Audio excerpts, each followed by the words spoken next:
हाय बुकीज़। आज हम एक्सप्लेन करेंगे द नेक्स्ट प्रिंस की एपिसोड 11।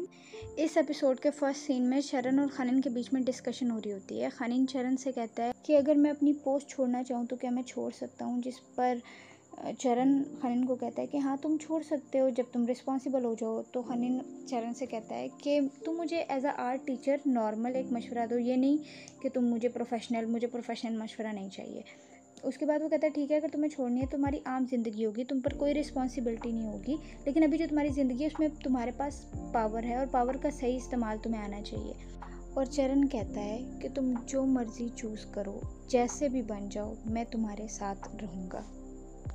जिसके बाद ये दोनों एक टाइट हग करते हैं और हम नेक्स्ट सीन पे शिफ्ट होते हैं। रॉयल कंपटीशन में सिर्फ एक हफ्ता रह गया और खनिन रॉयल कंपटीशन की तैयारी कर रहा है। किंग और विरुन के बीच की डिस्कशन दिखाई जाती है, जिसमें ये बात साफ नज़र आ रही होती है कि किंग किस तरह खनिन को सपोर्ट कर रहा है। किंग जानबूझकर एक एडिशनल राउंड इंट्रोड्यूस करवाता है जिसमें पब्लिक वोट कर सकती है, क्योंकि उसको पता है कि सारी पब्लिक खनिन को पसंद करती है। वहाँ पर यह भी देखा जाता है कि जानबूझकर एवा को ज़्यादा सपोर्ट इसलिए दी जाती है ताकि प्रिंस शाना को लगे कि किंग सपोर्ट करते हैं उसे, लेकिन किंग ये सोच रहे होते हैं कि एवा आर्चरी में तो जीत जाएगी, लेकिन किसी भी तरीके से फेंसिंग में मर्दों से जीत नहीं पाएगी। यानी यहाँ पर किंग एवा को मर्दों से कम समझ रहे हैं। नेक्स्ट सीन में हमें दिखाया जाता है कि रॉयल कंपटीशन का दिन आ गया है। निन और शकरी दोनों ही बहुत स्ट्रेस्ड होते हैं। इतनी देर में शरण आ जाता है और शरण के आते ही निन शरण को हक कर लेता है और वो कहता है कि मैं बहुत ज़्यादा परेशान हूँ और डरा हुआ हूँ कि अगर मुझसे हर चीज़ मैसअप हो गई तो। शरण कहता है तुम्हें डरने की कोई ज़रूरत, मैं बाहर सब कुछ चेक कर आया हूँ, सब कुछ बिल्कुल ठीक है। वो कहता है कि अगर रिज़ल्ट मेरे हक में ना आए तो। शरण कहता है बेशक जो होता है हो जाए, मैं फिर भी तुम्हारी साइड हूँ। इस तरह निन थोड़ा बेहतर फील करता है। अभी थोड़ी देर हुई होती है कि चक्री आता है और चक्री कहता है कि आपको रिलैक्स फील करवाने के लिए मैं आपको चाय देता हूँ। चक्री उसको चाय देता है, लेकिन चाय देते हुए ये बात साफ पता चल रही होती है कि निन से ज़्यादा चक्री टेंशन में है, क्योंकि वो चाय के कप को इस तरीके से हिला रहा होता है कि सारी के सारा कप की चाय गिर जाती है। जब वो चाय के कप को सामने रखता है तो निन उसको कहता है कि इसके अंदर कोई चाय नहीं बची, तुम दोबारा से चाय ले आओ। और चक्री वापस चाय लेने निकल जाता है। यहाँ पर ये सीन बहुत क्यूट लग रहा था। वो दोबारा चाय ला के रखता है, लेकिन इतनी देर में निन के फादर आ जाते हैं और वो उसको कहते हैं बस तुमने अपना बेस्ट देना है, तुम्हें डरने की कोई ज़रूरत नहीं है। और पहले मैं तुम्हें प्यार शो करने से डरता था, लेकिन अब तुम बहुत स्ट्रांग हो गए हो और मैं तुम्हें प्यार शो कर सकता हूँ अपना, और मुझे तुम पर बहुत फ़ख्र है। और अब वक्त आ गया है कि तुम अपने कंपटीशन के लिए रेडी हो जाओ। निन के फादर उसको हक करते हैं और उसको कंपटीशन में जाने के लिए बोलते हैं। नेक्स्ट सीन में हमें दिखाया जाता है कि कंपटीशन स्टार्ट हो गया है और कंपटीशन के तीनों पार्टिसिपेंट्स को बुलाया जाता है कंपटीशन के लिए, जिस कंपटीशन का नाम है टेस्ट ऑफ विट। यहाँ पर दिखाया जाता है कि किंग और बाकी सारे प्रिंस पहले से बैठे हुए होते हैं और साथ साथ ये सारा का सारा सेशन लाइव आ रहा होता है, यानी कि सोशल मीडिया पे सभी से देख रहे होते हैं। जैसे ये सेशन लाइव स्टार्ट होता है, दूसरी तरफ जे भी अपनी सिस्टर और फ्रेंड्स के साथ बैठ के ये लाइव देख रहा होता है, जहाँ पर ये डिस्कशन चल रही होती है कि हमारा अगला किंग कौन बनेगा और वो हमारे बारे में सोचेगा या नहीं। दूसरी तरफ प्रिंस कैल्विन को इस बात की फ़िक्र होती है कि मुझे जे लाइव देख लेगा और मैंने उसको ये सच्चाई नहीं बताई हुई कि मैं प्रिंस हूँ, और होता भी बिल्कुल यही है। जे कैल्विन को लाइव के दौरान देख लेता है और उसे बात पता चल जाती है और वो शॉक में चला जाता है। और शॉक में जाने के बाद हमारे सीरियल्स में कैरेक्टर्स हमेशा क्या कहते हैं, शिया। ओके, तो आगे क्या होता है, जे के फ्रेंड उससे पूछते हैं कि ये वही है ना जो हमारे प्रोटेस्ट के दौरान आया था, और उसको ये टेक्स्ट भी आ रहे होते हैं कि क्या ये वही है जो प्रोटेस्ट के दौरान आया था। लेकिन जे उस वक्त शॉक में होता है और उसकी सिस्टर भी यही कहती है कि इसको अभी ये बात पता चली है। दूसरी तरफ सेरेमनी स्टार्ट होती है और लोग ये कह रहे होते हैं कि कौन जाने कि ये सब कुछ फेयर हो भी रहा है कि नहीं, क्योंकि बैक स्क्रीन हमें नहीं पता होता कि क्या सच्चाई है और क्या झूठ। खैर सेरेमनी स्टार्ट होती है और उसमें बताया जाता है कि हर से एक क्वेश्चन पूछा जाएगा और वो अपने आइडियोलॉजीज़ के मुताबिक उसका आंसर देगा, और वोटिंग के ज़रिए लोग ये डिसाइड करेंगे कि कौन उनका राजा बनने के लायक है या नहीं। सबसे पहले प्रिंस रामिल को बुलाया जाता है और उनसे सवाल किया जाता है कि नेशन का कोई ऐसा मसला जिसे हमेशा इग्नोर किया गया लेकिन हल नहीं किया गया। रामिल इसके जवाब में फैमिली रिलेटेड इशू बोलता है, जिसमें वो डोमेस्टिक वायलेंस की बात करता है कि औरतों और बच्चों को मारा जाता है। वो जो ज़ख्म होते हैं वो सिर्फ जिस्म पर नहीं होते बल्कि वो दिमागी तौर पर भी उन पर असर छोड़ जाते हैं और हर जनरेशन के साथ ये दर्द मुंतकिल होता है। ये सेल्फ़ कॉन्फिडेंस को डैमेज करता है और लोगों के अंदर ट्रॉमा को पैदा करता है। सोसाइटी से सब कट के रहने लग पड़ते हैं। ख़ास तौर पर वो बच्चों पर ध्यान देता है कि बच्चे हमारी नेशन का फ्यूचर हैं और उन पर ध्यान देना बहुत ज़रूरी है, इसलिए इस मसले को भी हल करना बहुत बहुत ज़रूरी है। यहाँ पे रमिल का पार्टनर उसको देख के बहुत प्राउड फील कर रहा होता है और रमिल को इस चीज़ का फ्लैशबैक आ रहा होता है कि किस तरह रमिल के फादर उसके पार्टनर को चाबुक से मारते थे। इस वजह से रमिल इस क्वेश्चन से ज़्यादा कनेक्टेड भी फील करता है और इसका आंसर भी बहुत अच्छा देता है। इसके बाद रमिल को थैंक यू बोलकर अपनी सीट पे जाने का कहा जाता है और अगला क्वेश्चन एवा से किया जाता है और उसको बुलाया जाता है और सवाल ये किया जाता है कि नेशन का ऐसा कौन सा लॉ है जिसको वो वक्त के साथ साथ चेंज करना चाहेंगी। तो एवा इसके जवाब में जेंडर डिस्क्रिमिनेशन की बात करती हैं कि हमेशा से सारे जो रूल्स हैं वो मर्दों ने ही लिखे हैं और औरतों के साथ ये बहुत बड़ी नाइंसाफ़ी है। हर जगह पर मर्दों को ज़्यादा अहमियत दी जाती है और औरतों को सिर्फ घरेलू समझा जाता है। औरतों को पॉलिटिक्स में बोलने की अहमियत दी जाए। इसके साथ साथ एवा को फ्लैशबैक आ रहे होते हैं कि किस तरह उसके फादर कह रहे होते हैं कि तुम एक औरत से ट्रेनिंग ले रही हो तो तुम क्या ही जीतोगी। और इस कंपटीशन में भी आने के लिए एवा ने अपने हक़ के लिए आवाज़ बुलंद की होती है कि मैं ख़ुद चाहती हूँ कि मैं इस कंपटीशन में पार्टिसिपेट करूँ और रमिल के फादर इस बात के ख़िलाफ़ होते हैं जिसकी वजह से उसको इस बारे में काफ़ी लड़ना भी पड़ता है। एवा ये कहती है कि जो हमारी एजुकेशन है वो भी जेंडर बाइस्ड है। हमें अपनी एजुकेशन को चेंज करना चाहिए ताकि आने वाले वक्त में लोगों को औरतों की अहमियत का भी एहसास हो। इसके बाद हमें फ्लैशबैक दिखाया जाता है जिस वक्त शर और निन गए होते हैं बीच पर घूमने के लिए, तो वहाँ पर ये चीज़ दिखाई जाती है कि मर्दों को यहाँ पर काम के लिए रखा जाता है जबकि औरतों को सिर्फ घरेलू काम के लिए, यानी कि वो सिर्फ घर के काम करेंगी, उन्हें बाहर आने की इजाज़त नहीं है।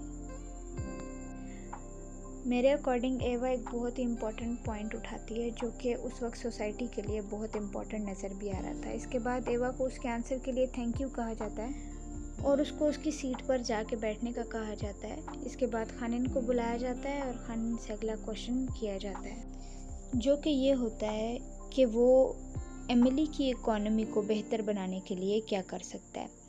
खानिन अपनी बात शुरू करता है और सबसे पहले वो कहता है कि पूरे एमिली के अंदर हर जगह पे सब कुछ मौजूद है लेकिन फिर भी मुझे पास्ता सॉस की बहुत कमी महसूस होती है।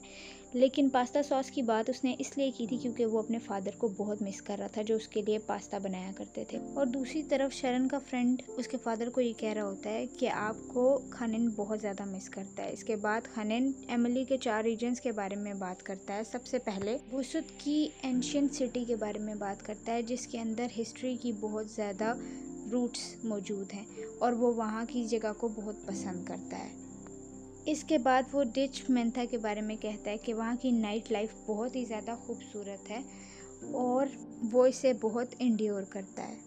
और फिर मिनाना खरिन के सीज़ की बहुत ज़्यादा तारीफ़ करता है कि वो बहुत ज़्यादा खूबसूरत हैं। इसके बाद वो आसिवासी वाथिन पे आता है कि यहाँ के ट्रेडिशन बिलीव्स यहाँ के बैकबोन हैं और यही हमारी इकोनॉमी का सबसे बड़ा हिस्सा है। खानिन पर्सनली इन सब जगहों पर जाता है और वहाँ जाके उसे ये बात पता चलती है कि जो एमिली है वो बहुत बड़ा ख़जाना है और यहाँ के लोग बहुत ज़्यादा काइंड हैं जिसकी वजह से वो कहता है कि यहाँ पे टूरिज़्म इकॉनमी बहुत ज़्यादा ज़रूरी है, वहाँ से बहुत ज़्यादा इकॉनमी को फ़ायदा हो सकता है।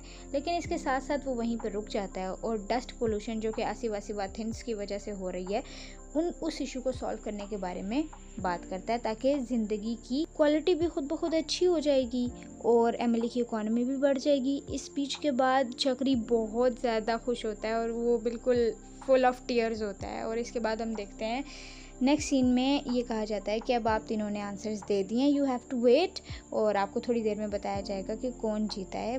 By the process of voting की जाती है और उसके बाद बताया जाएगा कि आप में से कौन जीत चुका है। दूसरी तरफ दिखाया जाता है जे जो कि अभी तक शॉक बैठा हुआ था और उसके दोस्त बताते हैं कि हम बहुत खुश हैं कि खनीन ने ये टॉपिक डिस्कस किया है और आम लोग जो होते हैं वो भी इस बारे में बात कर रहे होते हैं कि ये बहुत अच्छी बात है कि पब्लिक में बात हुई है। इसके अलावा एवा की बात हो रही होती है कि एवा ने औरतों के बारे में बोला है और दूसरी तरफ रमिल की भी बातें हो रही होती हैं कि रमिल ने इतना इम्पोर्टेंट फैमिली इशू इंट्रोड्यूस करवाया स्पेशली। और उसके बाद सब कह रहे होते हैं कि हम अपने अपने पसंद के प्रिंस को वोट करेंगे और इसके साथ साथ हम देखते हैं कि वोटिंग का प्रोसेस शुरू हो जाता है।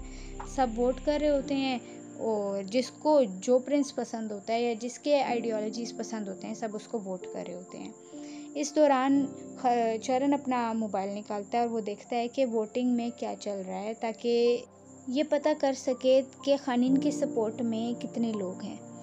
वो ये देखता है और उसको बहुत अच्छा लगता है कि बहुत सारे लोग खनीन को पसंद कर रहे हैं। इसके बाद हमें दिखाया जाता है कि वोटिंग का प्रोसेस कंप्लीट हो गया है। सबको ये कहा जाता है कि अभी कुछ देर में रिज़ल्ट अनाउंस होगा कि तीनों प्रिंस में से एंड एक प्रिंसेस में से कौन जीता है और फिर 3, 2, 1 करके अनाउंस कर दिया जाता है जिससे पता चलता है कि रमिल जो है वो जीत गया है इन तीनों में से। सब रमिल को कॉन्ग्रेचुलेट करते हैं लेकिन किंग रमिल के जीतने से बिल्कुल भी खुश नहीं होता और वो बहुत ज़्यादा परेशान होता है क्योंकि वो चाहता था कि खनीन जीत जाए। जिसके दूसरी तरफ रमिल के फादर बहुत खुश होते हैं कि रमिल जीत चुका है।